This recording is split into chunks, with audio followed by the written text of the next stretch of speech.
The Chillum 2 Straw, Glow in the Dark by White Rhino. The Chillum 2 Straw is a 2-in-1 product to be used with dry herbs and concentrates. Available in 7 glow-in-the-dark colors. Here it's set up to be used with dry herbs as a dry herb chillum. The glass on the glow-in-the-dark version is made out of quartz.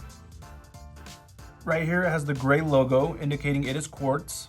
Quartz glass has a higher heat resistance compared to Pyrex, so this glass straw is more durable compared to the Pyrex version. To use with concentrates, pull out the glass tip, rotate it, push it into the body, and now it's a straw to be used with concentrates. The Chillum 2 Straw Glow in the Dark by White Rhino.